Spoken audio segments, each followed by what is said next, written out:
All right, let's get into it. When we think about creativity, what comes to mind? Probably a gallery, right? Or maybe a stage, a studio. But what if I told you the most profound art isn't on a canvas at all?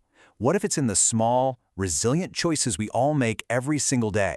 That's what we're going to explore today. We're rethinking the whole idea of art by looking at these incredible, quiet creators. So the essay that sparked this whole explainer starts with this really powerful personal moment. After the author's father passed away, they processed that grief by, weaving it into words. It was a creative act born directly out of loss. And that's such a relatable place to start, right? It grounds this huge idea in something we can all understand and really sets the stage for where we're going next. And that, right there, brings us to the absolute core question of this whole thing. If creativity can come from personal hardship, what about the people whose entire life is a struggle for survival? What does art look like for them? This is where we're going to pivot and shift our focus away from traditional art to something you might not even see, the art of resilience. So let's dive into these voices of the everyday. We're about to hear some stories where creativity isn't happening in some cozy, comfortable studio. No, this is art that's found in the raw, unpolished, and frankly demanding reality of just getting by. The essay points to three incredible examples of these. These unseen artists.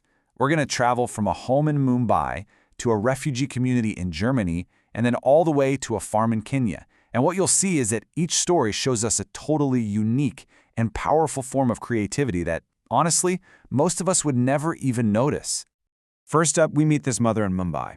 The source material talks about how she takes scraps, things other people might just throw away, and turns them into these nutritious meals for her kids. And when you think about it, that completely reframes what she's doing. It's not just cooking. The author calls it ingenuity on a plate, a quiet, daily art form that's born from both necessity and just pure love. Okay, our next story is about a Syrian refugee in Germany. After facing just unimaginable loss and displacement, she starts taking discarded pieces of fabric and carefully, meticulously weaves them into warm blankets. So every single stitch is more than just thread holding cloth together. The source calls it a testament to hope. It's literally transforming what was thrown away into comfort and into dignity. And finally, our third story takes us to a farm in rural Kenya. Here, a farmer comes up with this really clever irrigation system using nothing but collected rainwater in barrels. This is creativity as a partnership with nature itself.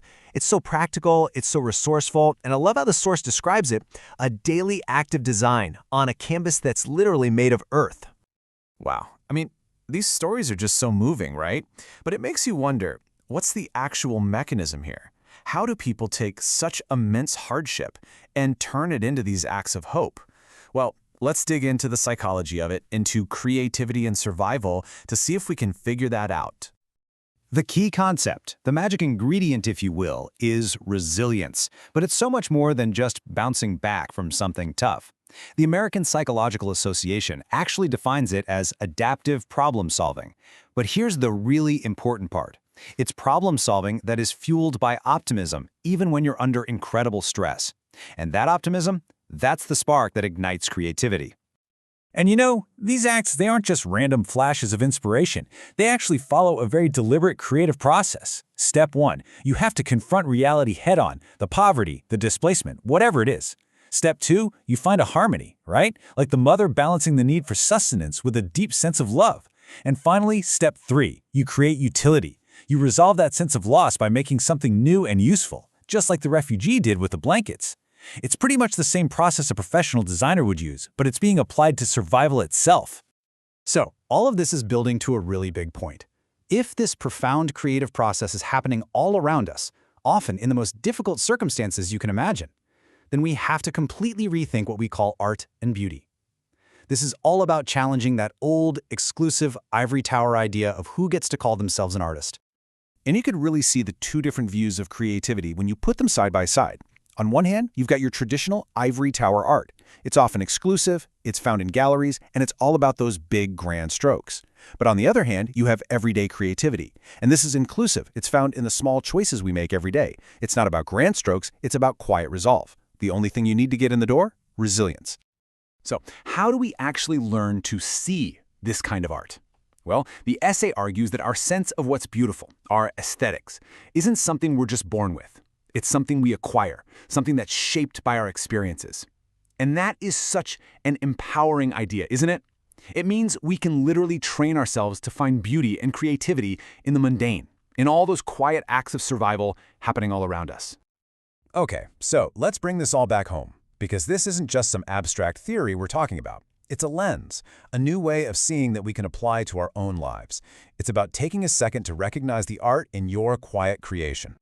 So I have a question for you to think about. Maybe it's the way you organize your calendar to bring a little order to the chaos. Or maybe it's the simple meal you put together with care after a super long day. Or hey, maybe it's just finding a little bit of humor in a really stressful situation. What is that quiet, resilient, creative act that shapes your day? And that really brings us to the final takeaway, the big idea to leave you with. The source leaves us with this powerful, really inclusive thought. True creativity isn't just for a select few who have the right tools or a fancy studio. It's found in quiet resolve and facing life's challenges. It's a universal canvas, and it's one that every single one of us, we can all paint on it.